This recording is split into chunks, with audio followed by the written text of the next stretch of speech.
Vamos orar, irmãos? Deus, obrigado. Obrigado porque o Senhor até tem ministrado nos nossos corações. Obrigado pela fidelidade do teu povo. Obrigado, Senhor Deus, porque o Senhor tem sustentado essa casa. O Senhor tem sustentado cada um de nós. Nós te louvamos por isso. Se alguém de nós, ó Deus, com alguma dificuldade, alguma necessidade, o Senhor possa supri-la para a glória do teu nome.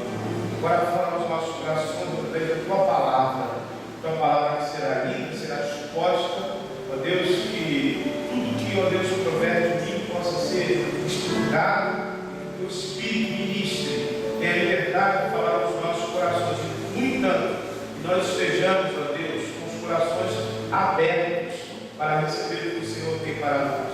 Fica conosco, nós te contamos isso e fazemos em nome de Jesus. Amém.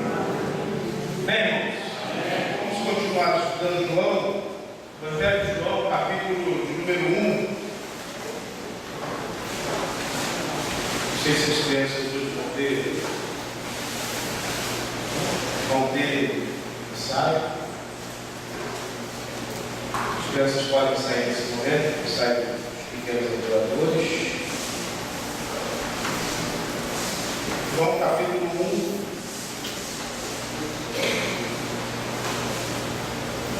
Verso de número 19. Semana passada a gente deu o chamado prólogo do Evangelho de João, o início, o tratado inicial.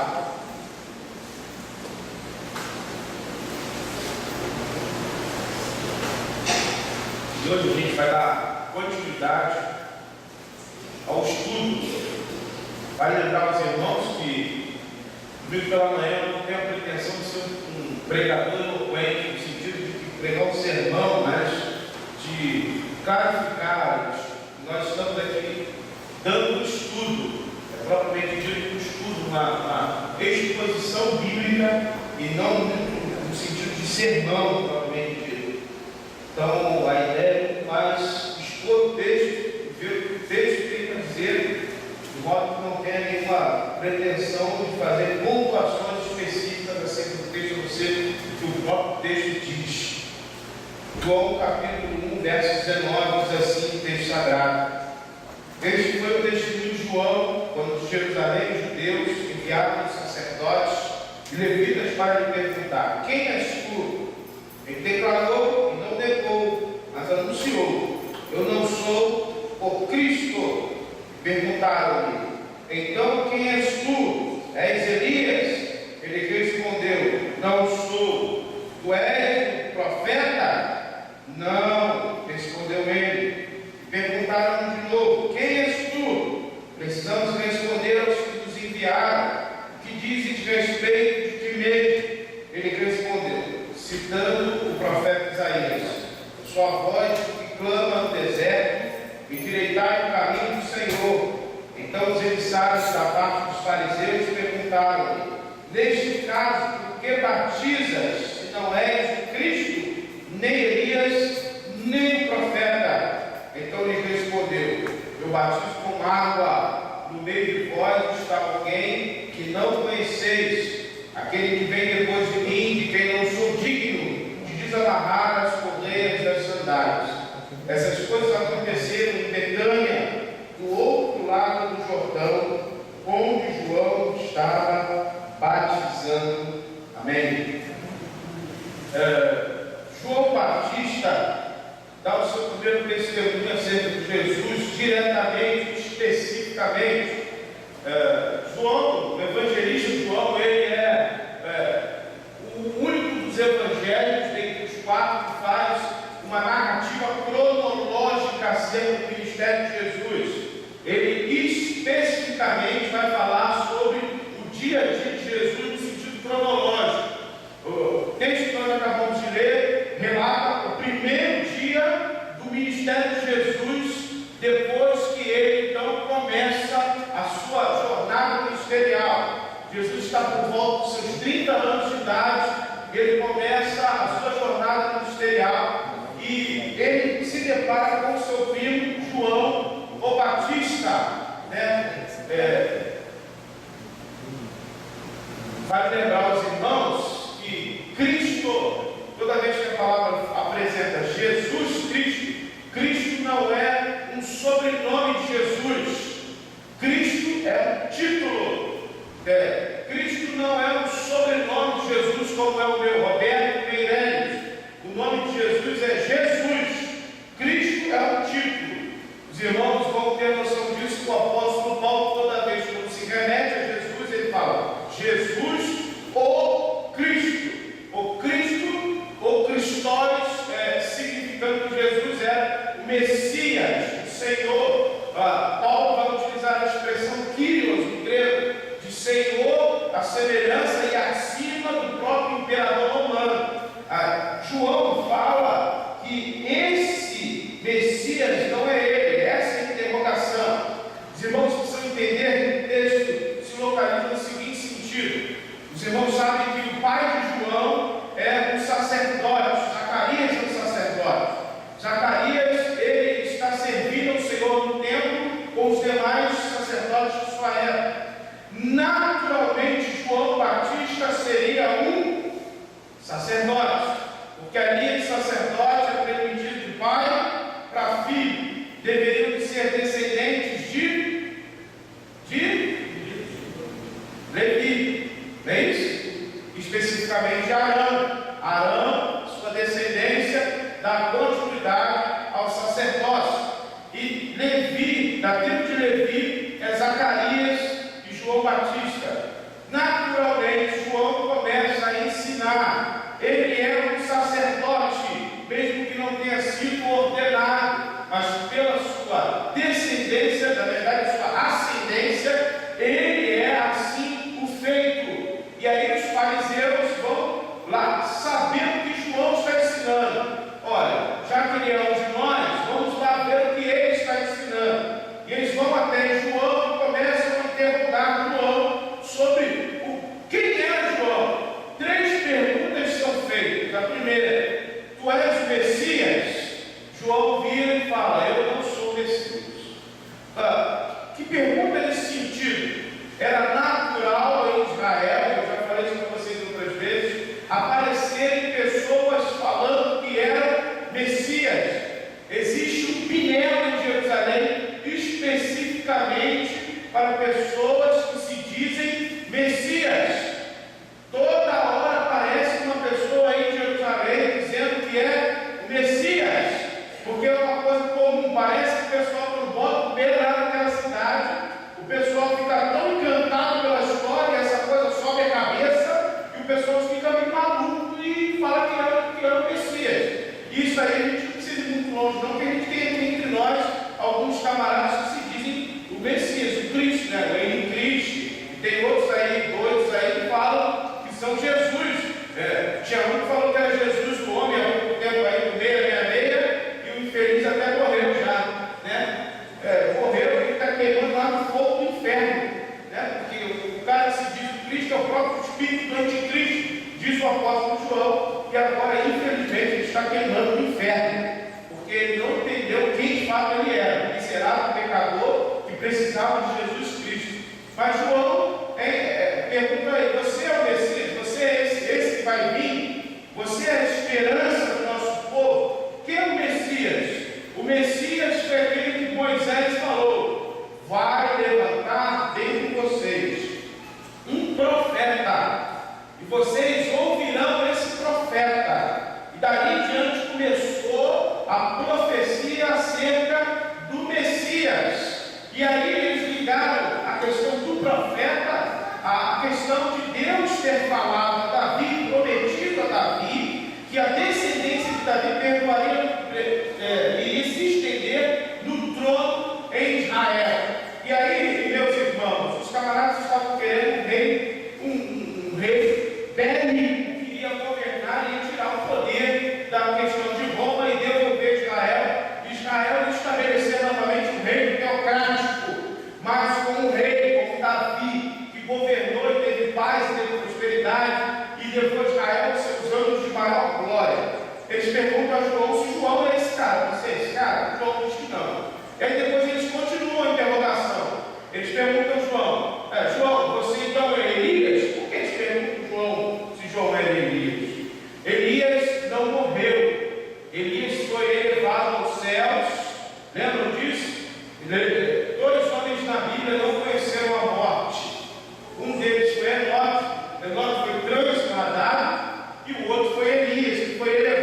acreditavam lá naquela época, que Elias iria voltar e iria começar a pregar antes de Jesus a iniciar seu ministério. Mas na verdade não era o próprio Elias, mas era alguém com as especificações, alguém com temperamento, alguém com caráter semelhante ao caráter de Elias. E esse alguém era João. Mas João não era o Elias. Ele tinha especificações semelhantes a Elias. Por exemplo, João é um camarada que ele não tem papo na língua, não é? É o estilo do profeta Elias. João aparece diante de Herodes e fala: larga a mulher do teu irmão. Larga a mulher do teu irmão. Se você não largar a mulher do teu irmão, você vai morrer. Deus vai pesar a mão sobre você. Elias aparece de frente a Acabe e fala para Acabe: olha, se você não se arrepender, não vai chover em Israel sobre a minha palavra. São caras insanos, são caras que perante os olhos humanos não tem a consequência dos seus atos. Imagina você, chega diante de alguém que tem poder para tirar a vida de outra pessoa, pelo simples fato da sua palavra, assim o fizer, ele chega para o cara e desafia o cara. Elias desafia Acabe. E o nosso João Batista vai e desafia a Herodes. E aí, a cabeça de João vai aparecer aonde? Protegida, né? Porque o profeta tem que ter disposição para perder a cabeça. Porque o profeta não fala o que as pessoas querem ouvir. O profeta fala aquilo que as pessoas não podem ouvir. Né? Geralmente é assim, né? Então, tem muita igreja hoje que está muito cheia, porque não tem profeta, né? Falta profeta. E profeta hoje é aquele que profetiza em cima da base profética, que expõe a palavra. A palavra é a base profética. Irmãos, profecias, profetadas, esse negócio que ele anda fazendo por aí são muito balela, não perdoe a sinceridade. Mas profecia é em cima da palavra. Palavra é profecia. Deus mandou te dizer que te ama. Eu sei, está escrito. Deus mandou te dizer que Ele é contigo. Eu sei, está escrito. Deus mandou te dizer que Ele tem o melhor para você. Eu sei, está escrito. Deus mandou, para com isso, pelo amor de Deus.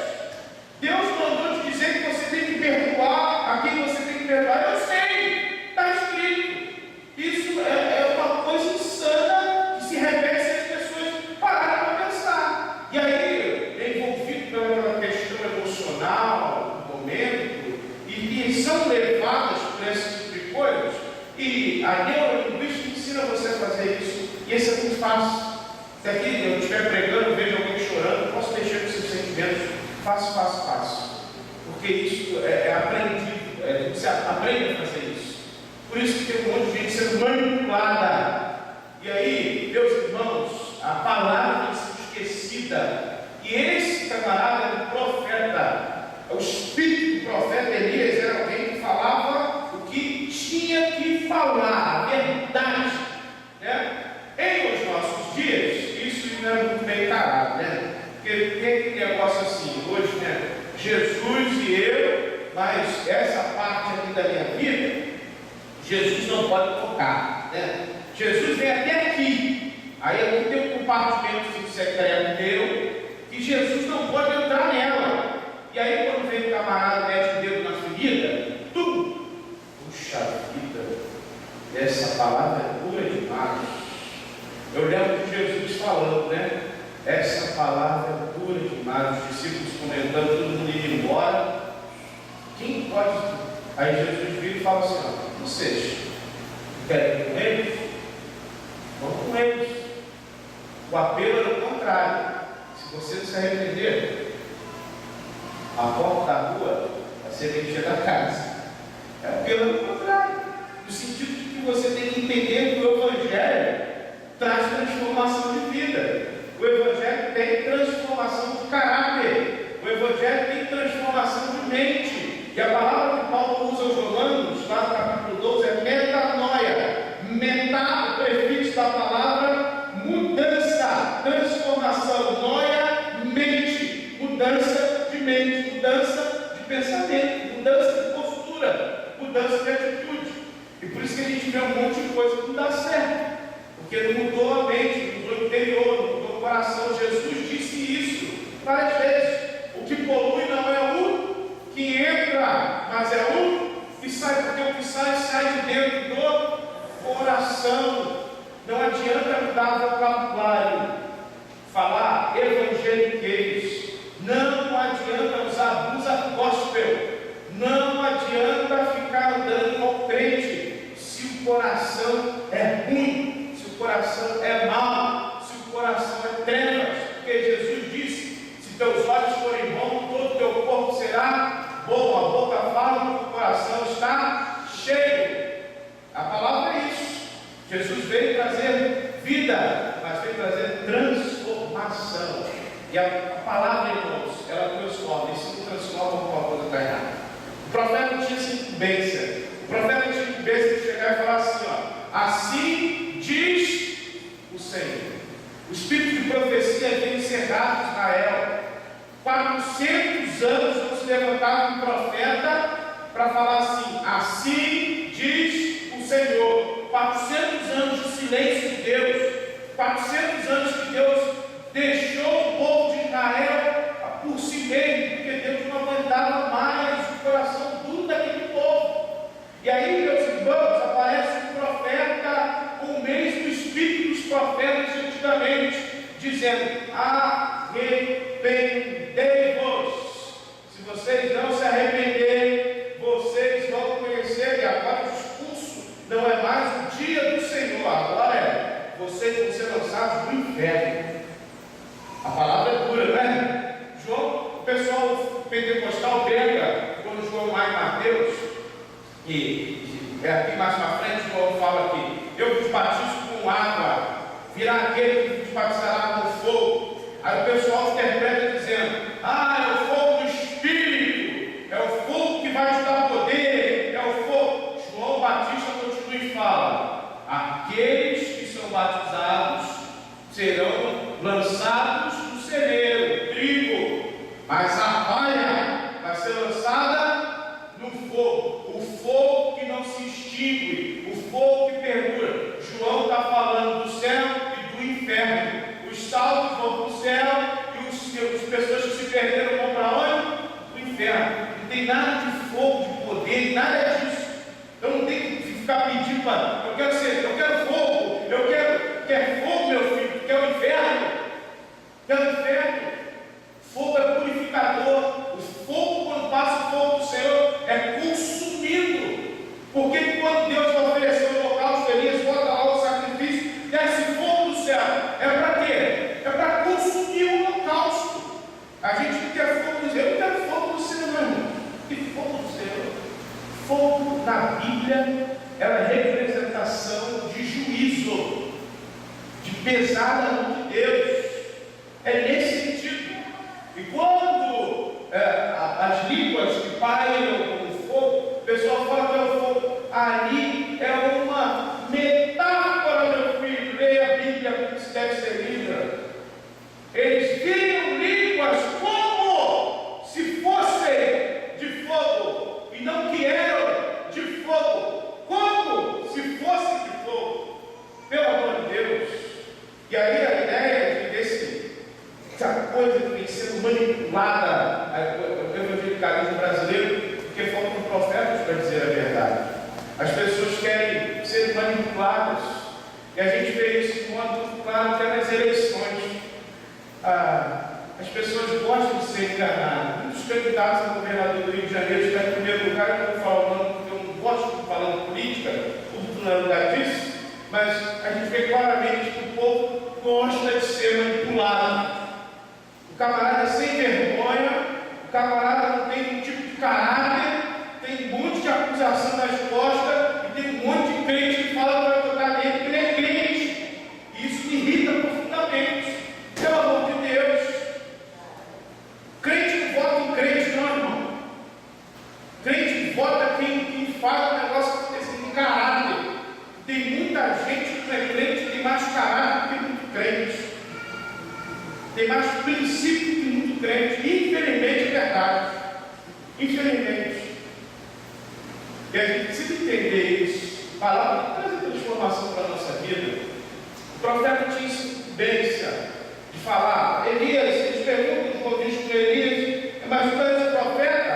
Se você reparar, a Bíblia na linguagem do século XXI, ela não fala, tu és um dos profetas, ela fala, tu és o profeta.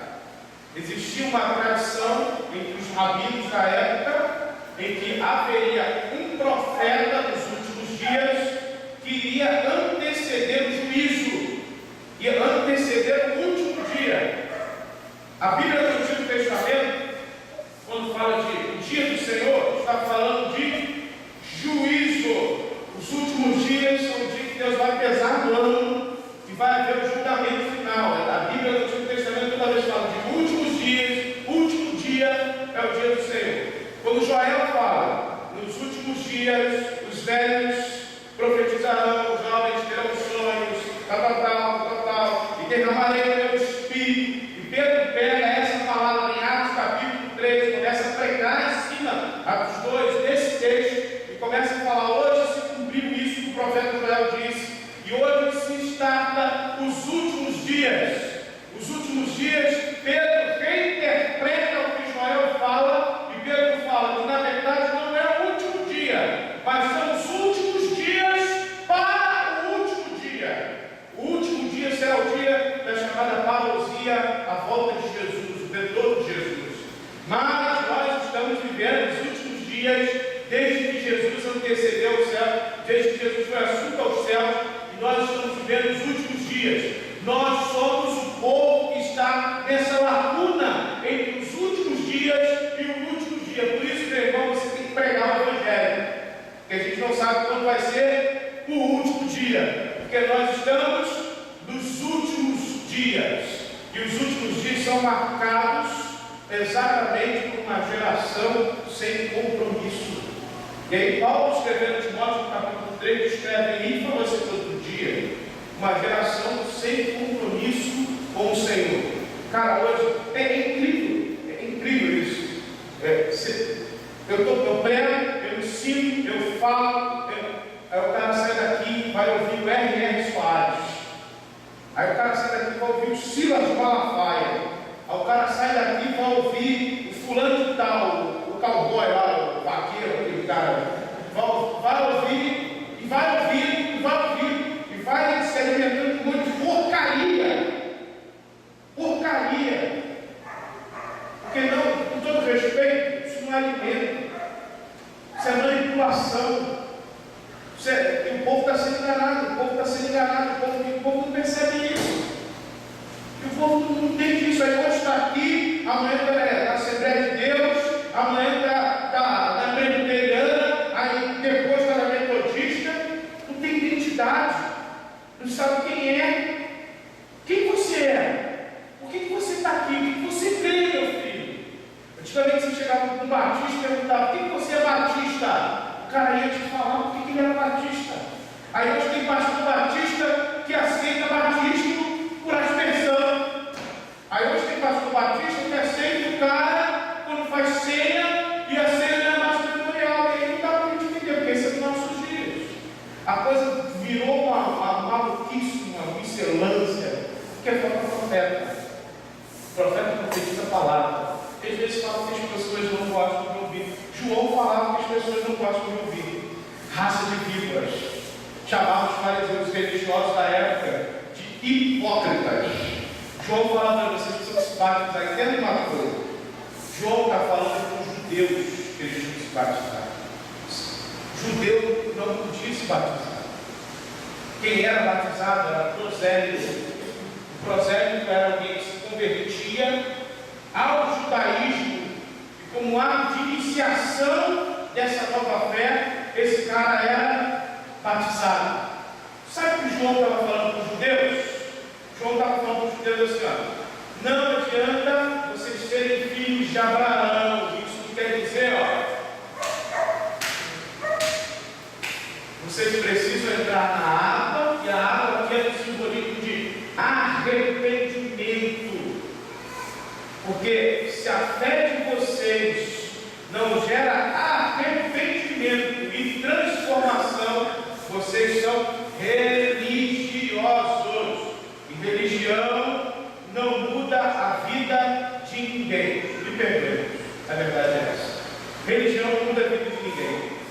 Imagina você, se a religião mudasse a vida de alguém, com todo respeito a quem o papo é, nós somos um dos países mais católicos do mundo.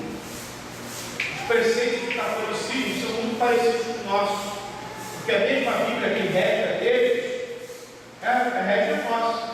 Está escrito lá: não matarás, não furtarás, não adulterarás, como está escrito aqui. E como a gente também não pratica, muitas vezes eles também não. E se de fato a religião mudasse a vida, tinha mudado a história desse país. Porque religião não muda a vida de ninguém. E com todo respeito, eu não estou querendo ofender ninguém de católico. Estou querendo dizer, elucidar o que de fato é. Fato, uma coisa que existe, concreta. E aí, o nosso país não muda por quê? Porque tem pessoas religiosas. E religião não muda a vida de ninguém. João está chamando os religiosos a se arrependerem, a de fato entenderem o que uma fé é capaz de fazer na vida de uma pessoa. Ele continua e ele diz: olha, eu não sou o Cristo, não sou o Cristo.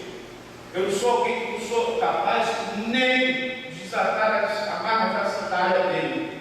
Eu não sou nada, eu sou miserável, eu sou um pecador, eu não tenho nem merecimento de estar aqui diante de vocês falando, mas Deus assim o quis, então eu vou fazer. E ele fala: mas vai vir alguém depois de mim, e ele é o Cordeiro de Deus, e tira todo o pecado do mundo. Quando João está falando isso, uma pomba desce depois de batizar Jesus, e a pomba na nossa Bíblia é traduzida literalmente por pomba, mas é bem provável que não seja uma pomba física, seja a presença do Espírito manifesta, como foi lá em Reis, quando Salomão inaugurou o templo e o Senhor encheu o templo com a sua presença, e os sacerdotes não conseguiram ficar de pé, e todo mundo caiu por causa da presença de Deus. O pessoal costuma falar de Shekinah, mas não é Shekinah, é a Kabod. Kabod é a presença de Deus, Shekinah não é a presença de Deus. Esses modismos evangélicos, a Kabod. Por isso que quando alguém teve um filho lá no Antigo Testamento, e Deus havia pesado a mão, falou: o nome do meu filho será Icabod, se foi a presença de Deus. É Kabod, quando Deus manifesta a sua presença, e aí a presença de Deus enche o tempo. A ideia do texto lá de João é essa: quando Jesus entra na água, Jesus sai da água, a voz do céu fala: esse é o meu filho amado, em quem eu vim comprar. E aí a presença do Espírito enche, porque Jonas significa pomba no Antigo Testamento. O nome de Jonas era pomba, sabia disso? Toda vez que chamavam Jonas, chamavam pomba. Ô pomba, vem aqui. Ô pomba. E isso tem significado, porque pomba no Antigo Testamento tinha a função de mensageiro, entregar uma mensagem. Jonas era o mensageiro de Deus, ele levava a mensagem de Deus, era um profeta de Deus. E aí, quando está lá no texto do original, e foi transliterado para o grego, pomba foi traduzido Jonas, e aí se juntou esse negócio, se entendeu que seria uma pomba física, mas provavelmente não seja uma pomba física, seja que a presença de Deus encheu.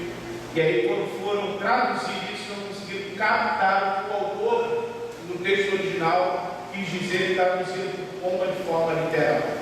E aí houve a manifestação da Trindade pela primeira vez de forma direta na Bíblia. O Pai falando, o Filho sendo batizado, o Espírito enchendo o templo. E a ideia é de que Deus estava em Cristo reconciliando o mundo consigo, como diz o apóstolo Paulo. Deus estava em Cristo reconciliando o mundo consigo. E por isso que ele é o Cordeiro de Deus que expia os pecados do mundo. Sabe o que é expiar? A expiação acontecia uma vez por ano. Entrava o sacerdote, o sumo sacerdote, num lugar chamado Santo dos Santos. E esse camarada, para entrar nesse lugar, era uma coisa terrível. Ele amarrava uma corda nos seus pés, no seu tornozelo, e essa corda tinha um guinzo. Sabe o que é guinzo? Que negócio de cavalinho? Amarrava a corda com guinzo. Ele entrava nesse lugar, e quando ele entrava lá, antes de entrar, ele matava o animal, botava sangue na orelha, sangue no dedo, sangue no pé, sangue num monte de lugar, para entrar lá naquele lugar, representando a nação de Israel. E esse negócio ganhava o nome de Yom Kippur, dia do perdão, para o hebreu. Era o dia em que o sumo sacerdote entrava nos Santos dos Santos para pedir perdão pelos pecados da nação. E a nação tinha de Deus que dar um perdão para continuar essa caminhada. Uma vez por ano, e se o sacerdote tivesse pecado, e se o sacerdote tivesse feito alguma parte desse ritual errada, ele ficava por lá mesmo. Por isso existia a corda. Os camaradas só puxavam ele de lá. Uma vez por ano, tudo isso. E aí Jesus, Cordeiro de Deus, vai à cruz e morre expiando de uma vez por todas, não precisando mais de nenhum tipo de sacrifício. Nenhum tipo de sacrifício. Jesus pagou todos os nossos pecados na cruz do Calvário. Pecado passado, pecado presente, pecados do futuro. Todos eles estavam expostos na cruz do Calvário, aonde era para estar você, aonde era para estar eu.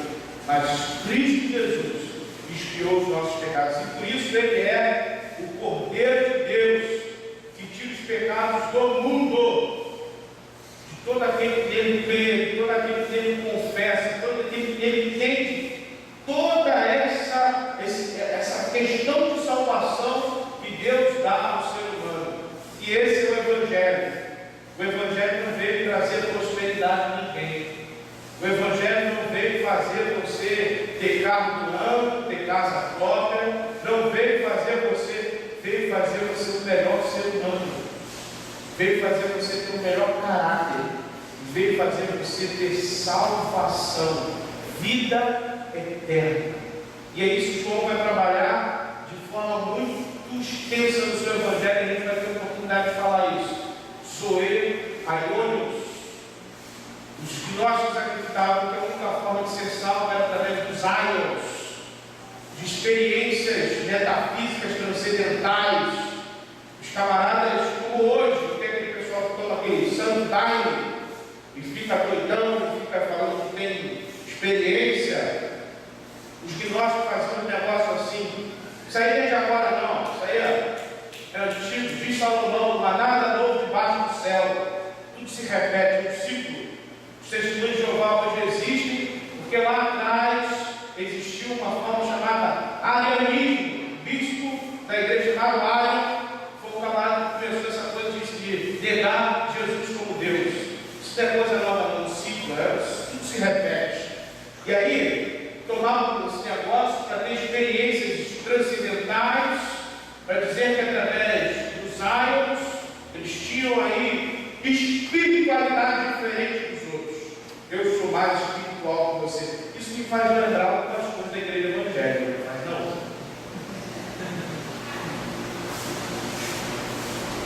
Tem gente que se acha mais espiritual que o outro. Né? Um camarada uma vez falou para mim: você é pastor batista? Eu falei: sou. Mas você prega? Eu falei: não, eu dou curso, palestra. Mas por que você não fala em língua? Aí eu falei: olha, de repente eu falo mais língua que você. Porque se acha mais espiritual.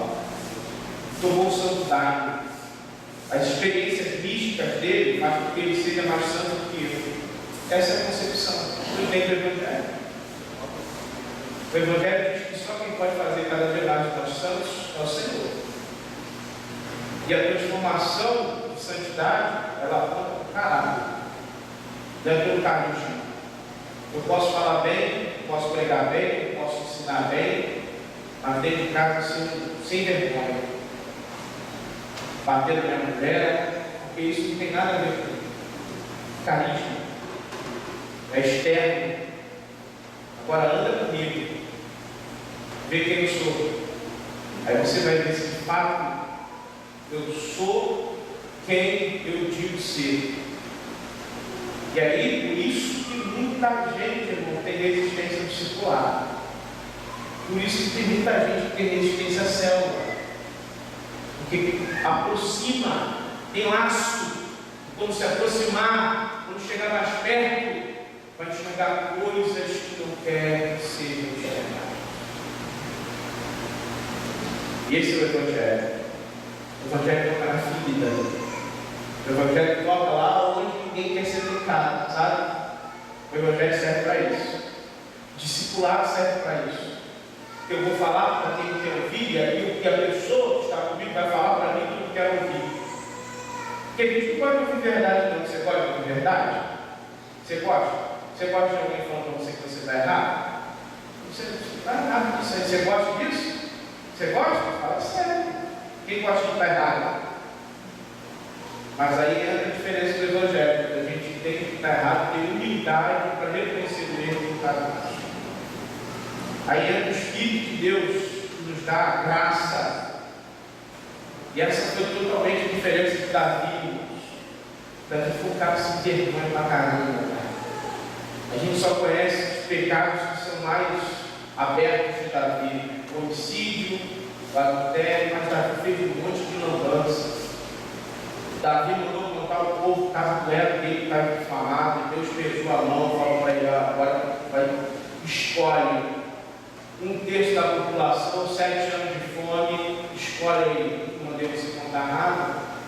Davi fez um monte de burrada, mas o diferencial da vida de Davi era quando o profeta chega diante dele e fala para ele assim: você pecou, você errou contra Deus.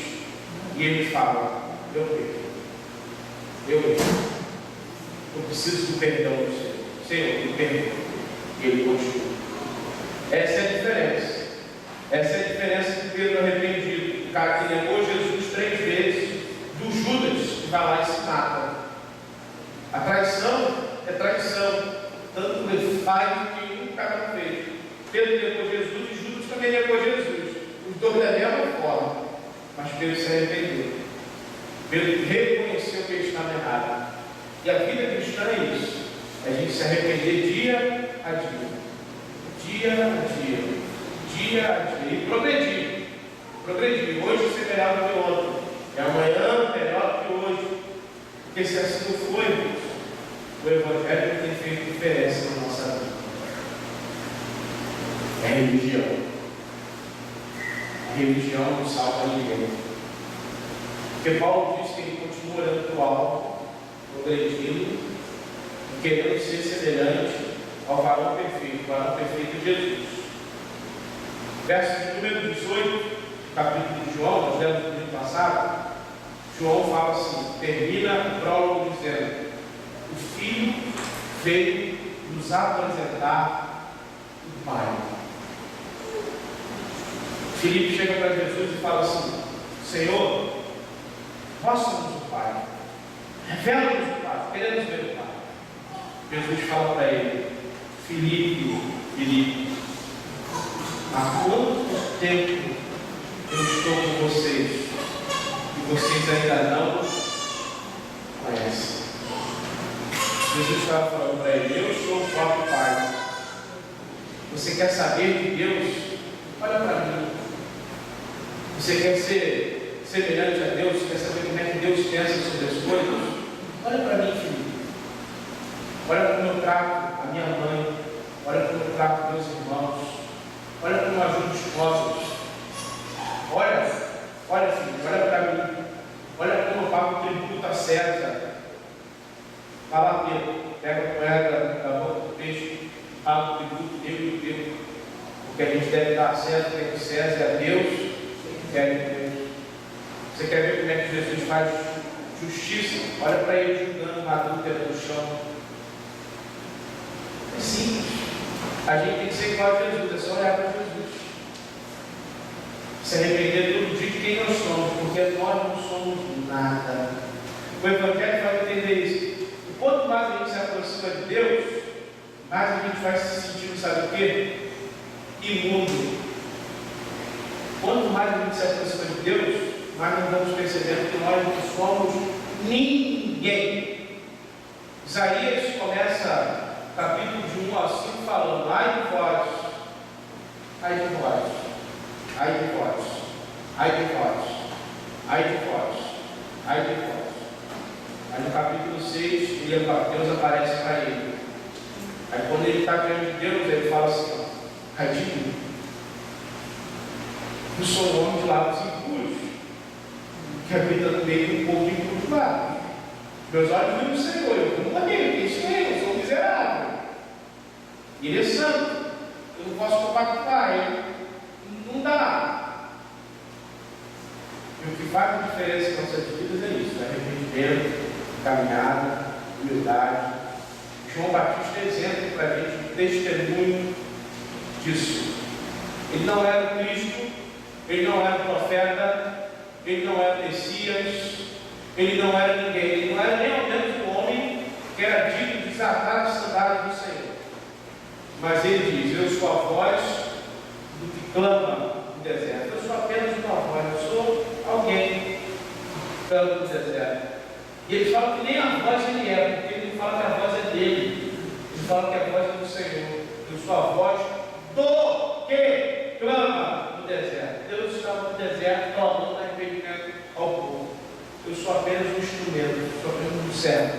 Eu sirvo para isso. Ele é o Cristo. E a gente precisa aprender isso, viver esse Evangelho. Vamos orar? Com sua cabeça.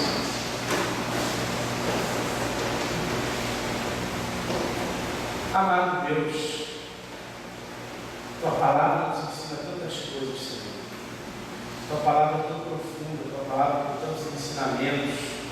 Tua palavra nos orienta de forma muito graciosa. Ó Deus, eu queria pedir ao Senhor que o Senhor continue orientando o Teu povo. Continue, ó Deus, cuidando do Teu rebanho, cuidando, ó Deus, da Tua igreja. Que esses meus queridos irmãos, junto de mim, nós possamos chegar aquele grande dia, ó Deus, diante do Senhor, com a convicção de que guardamos a sã doutrina. Não nos deixa ser enganado, Deus, pelos profetas desse tempo. Não nos deixa, Deus, ser enganados pelos falsos mestres desse tempo. Homens gananciosos, homens, ó Deus, que são avarentos, amantes de si mesmos, dados, ó Deus, às coisas materiais, mas nos foca, Senhor Deus, na Tua palavra, nos traz a Tua palavra, nos faz amar a Tua palavra, nos faz estudar a Tua palavra, nos faz ter relacionamento com o Senhor, nos faz, ó Deus, entender o que o Senhor quer, nos faz experimentar todos os dias mudança de mente, mudança de postura, arrependimento, ó Deus, e sempre focando em Jesus, sempre querendo ser melhor, não para a glória humana, mas para a glória de Jesus, para quando as pessoas verem as nossas vidas, glorificarem o nosso Pai que está nos céus. Nós somos, ó Deus, pobres, miseráveis, que carecem do Senhor, que carecem da Tua graça, da Tua misericórdia, carecem, ó Deus, da atuação do Teu Santo Espírito, nos dando poder e graça, dia após dia, para, Deus, sustentar a nossa fé no mundo perdido, no mundo corrupto, no mundo ao qual Paulo fala que já és do maligno, que o Deus desse século está comandando essa sociedade. Ajuda-nos, Senhor, nos livra de todos os males, ajuda os meus irmãos, Senhor, nas suas provações diárias, ajuda eles, ó Deus, nas suas tentações, ajuda eles, ó Deus, nas suas dificuldades, ajuda eles, ó Deus, naquilo que eles precisam do Senhor para melhorar. Nós mesmos não podemos transformar nada em nossas vidas, mas, ó Deus, se o Teu toque for conosco, assim como Jacó, Senhor, foi tocado pelo Senhor, e o nome dele foi trocado de Jacó,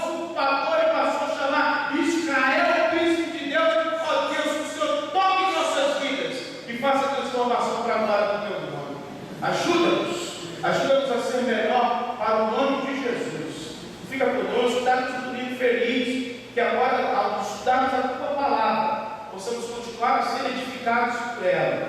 Usa os professores, Senhor. Usa, ó Deus, uns aos outros para edificação mútua, que a gente possa ouvir a tua voz ainda agora, na EPD, e sermos, ó Deus, edificados pela tua palavra. Fica conosco, e que mais tarde, ó Deus, o Senhor possa nos agraciar e dar-nos, ó Deus, uma celebração alegre, feliz, onde o teu nome seja exaltado. Nós choramos assim e fazemos em nome de Jesus. Amém. Bem, um abraço a pessoa que está do seu lado, eu desejo a ela um bom dia, um bom domingo na presença do Senhor, e vamos